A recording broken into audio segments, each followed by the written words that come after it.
Hi, everybody. I think this is the wrong presentation here. Anyway, our next session is going to be about Sony. What can we learn from Sony?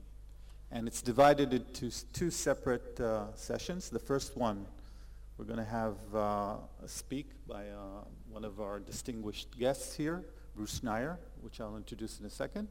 And after that, we're going to convene in a panel here on the side. So actually, I did some research about Bruce, and I have 3 pages of information about him. But I met him outside, and he said, "You can't use that." So I said, "What do you mean I can't use that? I can't talk about the books he wrote?" He said, "No, you can't." "I can't talk about Cryptogram, your monthly newsletter?" He said, "No, you can't." "I can't talk about the fact that you're 7 feet tall?" I said, "No, you can't." So I'm not going to say all that. So I said, "What can I tell about you?" And he said, "Just say why you wanted me here." So Bruce, we wanted you here because you're a thought leader in cyber, and we'd love to have you here and share your thoughts with us about Sony. Thank you very much, Bruce Schneier. Nice. Hey there, good afternoon. I'm going to start moving all these stuff. All right, so I want to talk about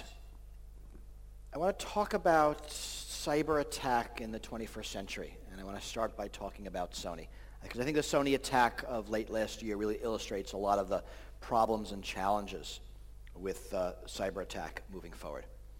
So you all know the Sony story, but I want to actually give the timeline because I think it's really interesting. So 2 preludes. First, in the fall of 2010, there were 2 NSA codenamed operations to penetrate North Korea, including what they call a fourth-party attack. And I will describe this. South Korea was eavesdropping on North Korea, and the United States was eavesdropping on South Korea, eavesdropping on North Korea. Right? That's pretty cool. And the NSA documents, they're like really impressed at that. And it is neat. You can't argue.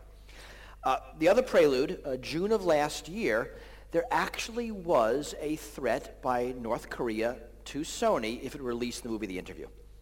And we saw this in the released documents that the president of Sony consulted the U.S. government, and was told basically North Korea is full of empty threats, don't worry about it. Sony concluded, and this is incredible as I say it, that there was some risk, so what they would do is release the movie anyway, but take their name off the credits, like that would fool somebody. And there is this conversation we saw in the leaked emails between the Sony co-chair Amy Pascal and Seth Rogen, the director of the movie, about changing the assassination scene to kind of appease the North Koreans. So the attack started in September of 2014. This was, we believe, a phishing attack against someone within the company. Some kind of zero-day exploit was involved. The details are not public because of all of the lawsuits that are going on. There are some forensics teams still in Sony looking at what's happening, but we're not seeing a lot of that public. I think that will become public in the next few years. We have to wait for the lawsuits to work their way through the system.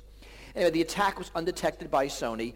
The attackers quickly obtained administrator credentials, and they spent a lot of time in the network, mapping the Sony system, downloading files. There was one... I actually don't know how much was taken. The hacker brag was 100 terabytes of information. You know, a few terabytes were released, so we don't actually know.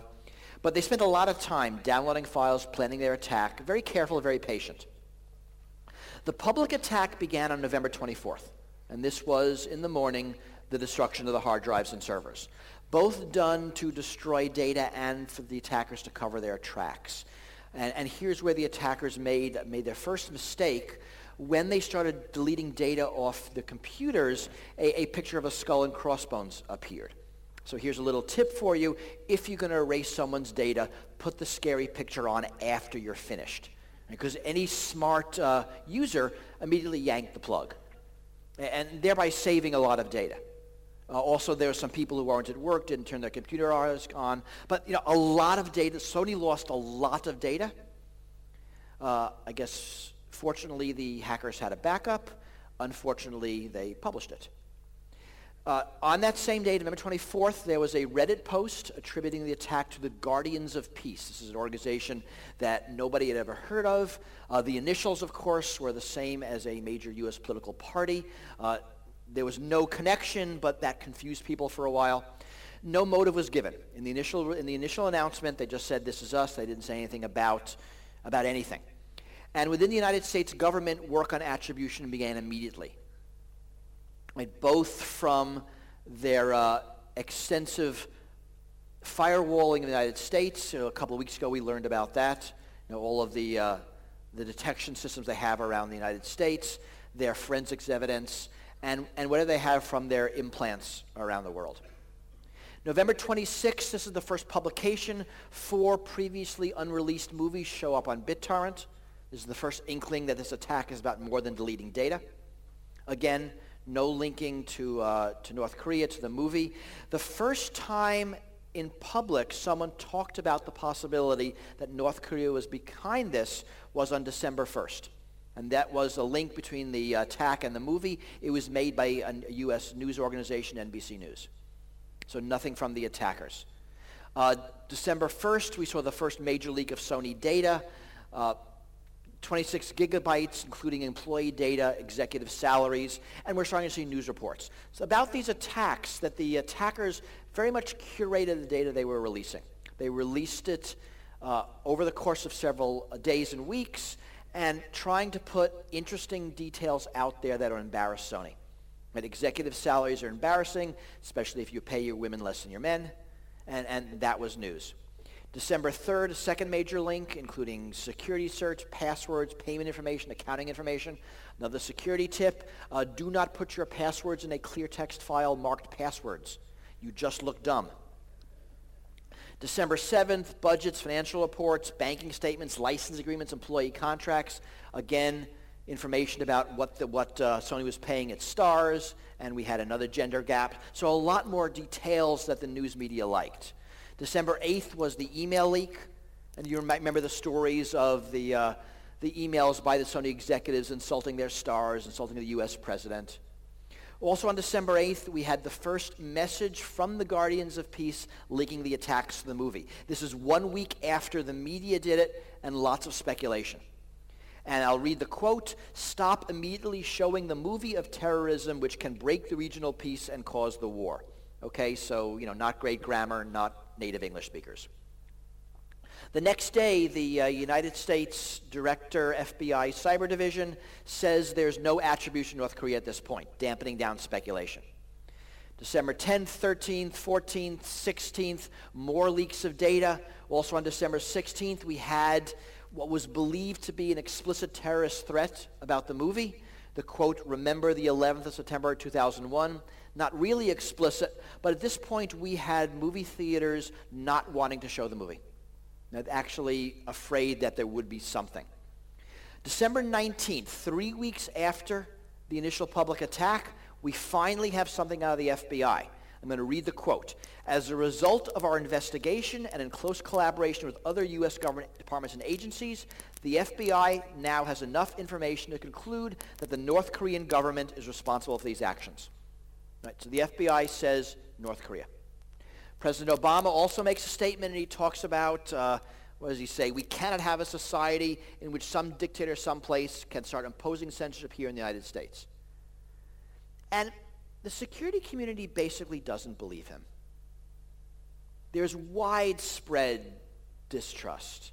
There was some evidence in the FBI statement. There were similarities to a 2013 attack attributed to North Korea. There were similarities in the networks used. All of this is fakeable. Right? If you remember what I read about the FBI statement, he alluded to other U.S. government departments and agencies, most likely the NSA, so there's some secret evidence involved. And we don't know what that is.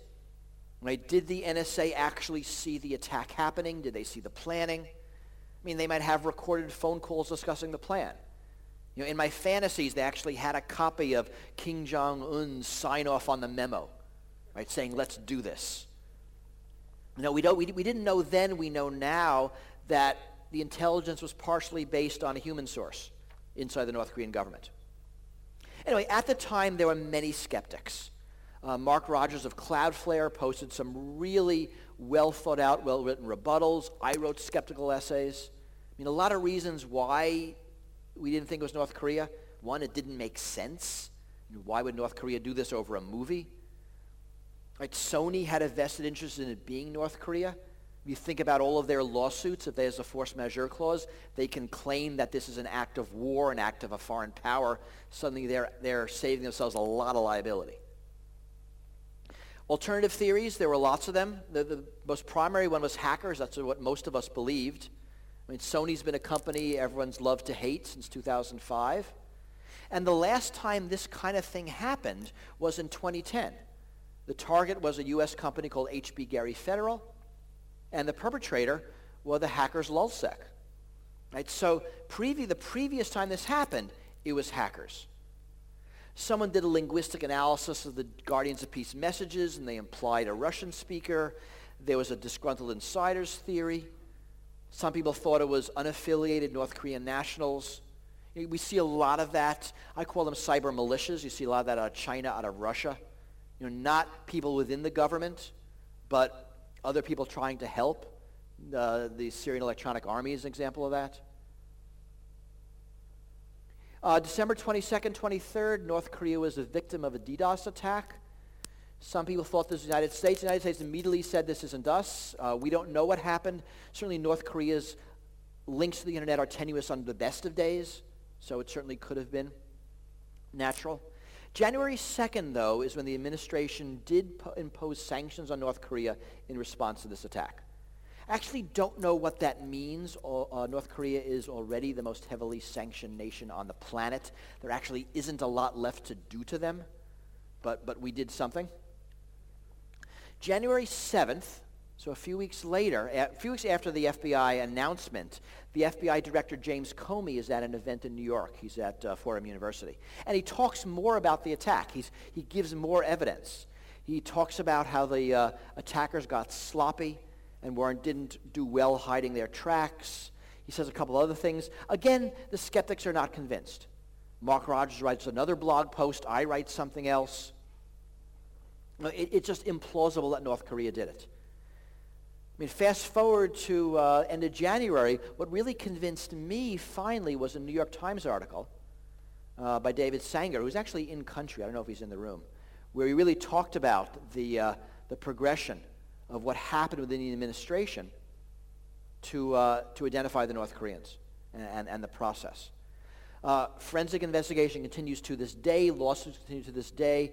I have seen estimates of costs of $100 million to Sony. The February 2015 earnings statement, they said the cost so far was $15 million. I don't believe that for a minute. Honestly, I can't count that low. Right? The cost is going to be actually much higher. All right, so why is this interesting? This really encapsulates many of the themes and surprises of cyber conflict. The cyber war rhetoric, I think, is really interesting to watch, and it's very scary. We had a lot of hyperbole in the United States about how this is cyber war and we need to go to war over this. And that very much skewed debate. Right, the target is interesting. It's not critical infrastructure. I mean, who would have imagined that the first major attack against the United States by a foreign country targets a movie company? I mean, it wasn't even on my top 50 list.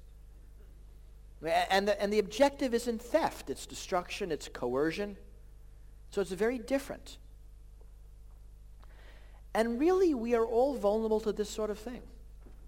I mean, I always think of attackers along two axes, skill and focus. Right? Your low-skill, low-focus attackers are what we're used to, the script kiddies, the opportunists, the kind of attacks we see all the time, kind of the background radiation of the internet. High-skill, low-focus, those are your identity theft attacks, zero-day exploits, the fancier ones, the better ones.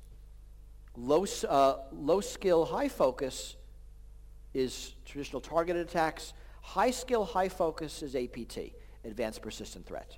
And that's a buzzword we've been hearing recently. And the difference is absolute versus relative security. If you think of a low focus attack, Target Corporation of last year, the attackers just wanted a big block of credit card numbers. They didn't care where they got them. And if Target's security was better than the next retailer, Target would have been fine. Right? But against a high-focus attack, the attacker wants you. And we know on the internet the attacker has the advantage. Against a sufficiently funded, motivated, skilled attacker, they will not fail to get in, period. So really, how do we deal with this? On the other hand, Sony had some really bad security. Some of the documents leaked showed some extraordinarily bad security out of Sony. They really didn't have good measures in place. And they had very bad response. Very quickly, you saw the response by the executives shift from, we are responding as Sony, to, we are responding as individuals scared for our careers.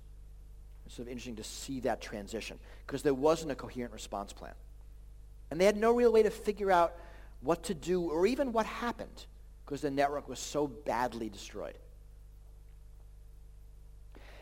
There's an interesting democratization of tactics.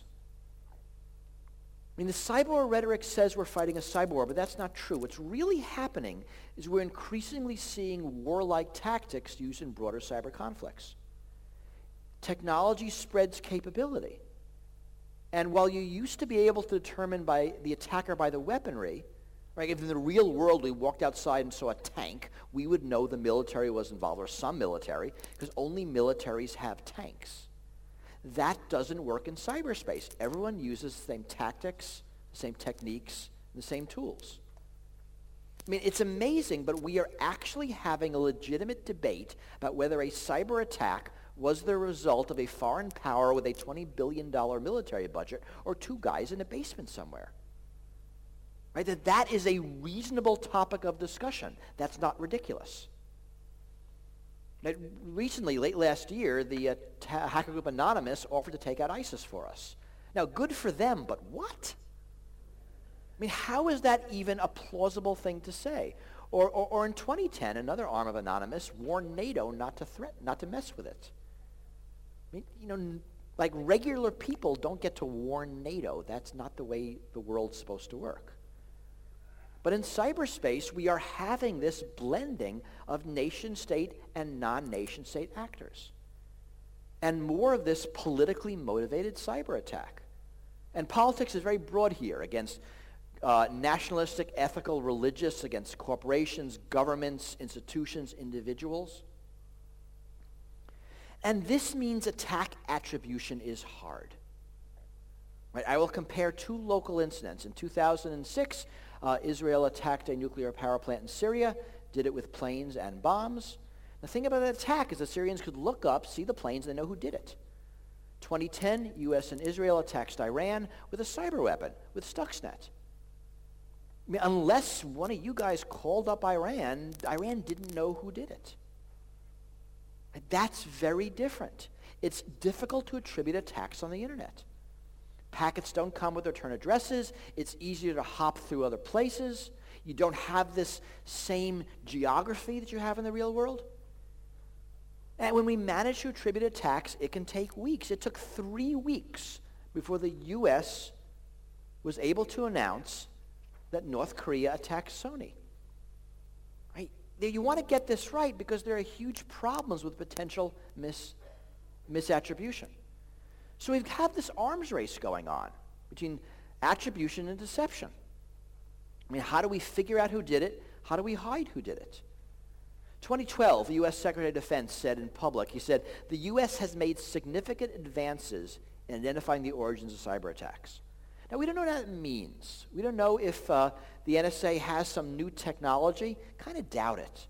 More likely that their espionage is so good that they're monitoring the planning processes. And strong attribution leads to deterrence. In the past year and a half, the United States has been far more aggressive in saying, we know who did it. Right? We indicted 5 Chinese nationals as absentia last year for hacking U.S. corporations. The Office of Management and Budget attack of 2 weeks ago, we very quickly blamed it on China. The attacks on the White House earlier this year, we quickly blamed on Russia. With Stuxnet, as soon as we were able to know, we said it. We are saying it a lot more. And I think what we're doing, I think what the United States is doing here is saying to the world, we are good at attribution, don't try anything. But providing evidence is tricky. What happens if you announce North Korea did it and nobody believes you? A lot of reasons for this in the United States. I mean, there's broad mistrust of the national security community. Iraq, weapons of mass destruction. There's a lot of history of the evidence not really being there. And the evidence that was given was sloppy. And there are several levels of attribution. Right? There's the easiest, I know you did it. There's a little harder, I know you did it, and it can convince you I know you did it. And there's the even harder, I know you did it, and it can convince the world I know you did it. With the Sony case, we did one, maybe we did two. We failed terribly at three. And the reason we failed terribly is so much of the evidence was secret. Right? It was based on NSA surveillance. So this problem now becomes really bad. Because if a government wants to convince the world of the legitimacy of its retaliatory action, it's going to need to provide evidence. And to the extent that that evidence is based on secret sources and methods, that's going to become difficult. What this all means is that it's really hard to figure out who's in charge of defense. So Scott Charney at Microsoft first said this, and I think it's a really profound point. And what he said is that when you're attacked, there are a variety of institutions you can call on to defend yourself. I'm going to use the United States as an example here. You can call on the police. You can call on the military. You can call on the Department of Homeland Security. You can call on some commercial products and services, or your corporate lawyers. And what matters is that the legal framework in which your defense operates depends on two things: who's attacking you and why. And when you're attacked in cyberspace, the exact two things you don't know are who's attacking you and why. And you might know for a while. 3 weeks in the Sony case, right? A couple of days in the OPM case, right? Dooku attributed to Israel, probably a little less than a year to figure that out. The Anthem attack in the United States attributed to China took a few weeks. So the question really is, whose job is it to defend Sony? If it's hackers, you can argue it's the police. If it's North Korea, you can argue it's the militaries. But the real question is, whose job is it to defend Sony before you know whose job is it to defend Sony? Or to put it another way, what is the default legal framework in which your defense operates? It depends a lot on country. In the United States, the NSA wants to be the default. I personally think a law enforcement default is better. There are countries where police and military are more integrated, where that's not going to be that much of a distinction. And in a lot of cases, it's really Sony's job to defend Sony. That Sony actually has to defend itself without attribution. And this gets really weird. In the media, as soon as the Sony attack happened, the big question was, who did it? Within the Sony incident response team, the one question they probably didn't care at all about is who did it. Because it doesn't matter for them. You have to just figure out how to recover, how to get back to security, how to defend. Right? So we need fast, flexible incident response without attribution. And that's difficult. I didn't do that. And there's this blurring between attack and espionage. And so again, I'll use the United States. The term for espionage is CNE, computer network exploitation. The term for attack is CNA, computer network attack.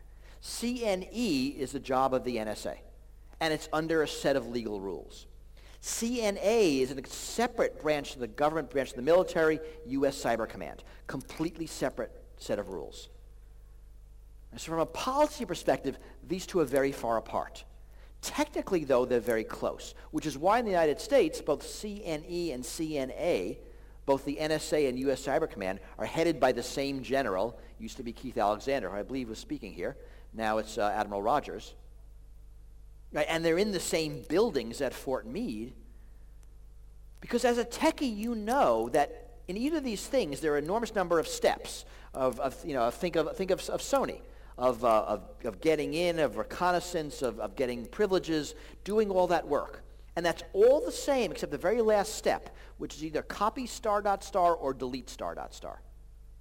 Right? And as a defender, you have no idea what's going to happen until that very last step. This also makes defense difficult. This is why you're seeing some policy proposals to treat espionage as an attack. Because from the victim's perspective, it basically is an attack.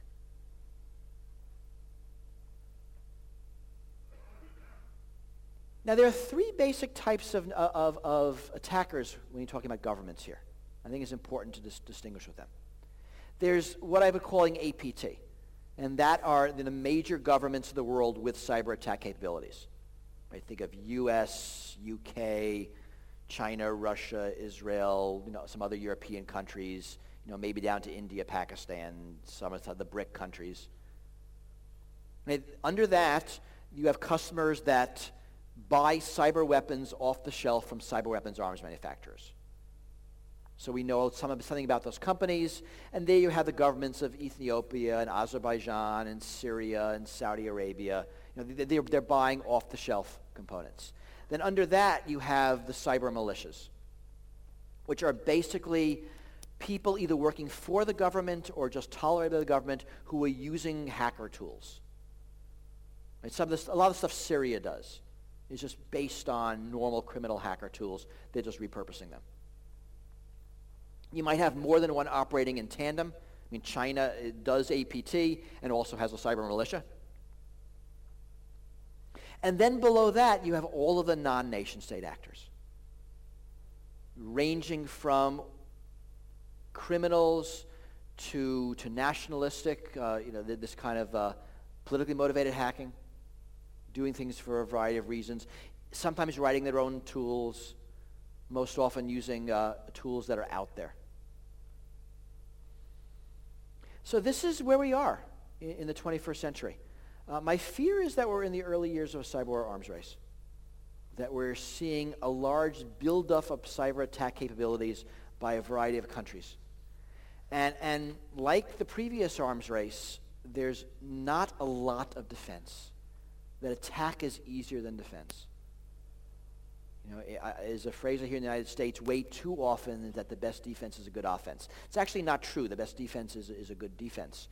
But in cyberspace, good defense is hard. And we have to start paying attention to what defense looks like. Because as these offensive things happen, we are increasingly going to be in the blast radius. Now, when North Korea gets mad, it attacks a movie company. Where United States has attacked the Brazilian oil company. Iran attacked the Saudi oil company. Right? Stuxnet had collateral damage outside the intended target. Right? Earlier this year, China attacked GitHub. They were seeing more nation-state attacks against non-nation states. And that's going to be real interesting to watch in the future as countries realize that they'll get their sort of best bang for their cyber attack buck by going after a softer target. And instead of going after a government target, to pick one that's easier. Even the attack against the Office of Personnel Management was interesting because it was an attack against, yes, it was a government target, but it was a very civilian government agency. It was not a military target. So that's what I have. I believe there's going to be a panel right now, so I'm going to go up there and sit there until something else happens. Thank you.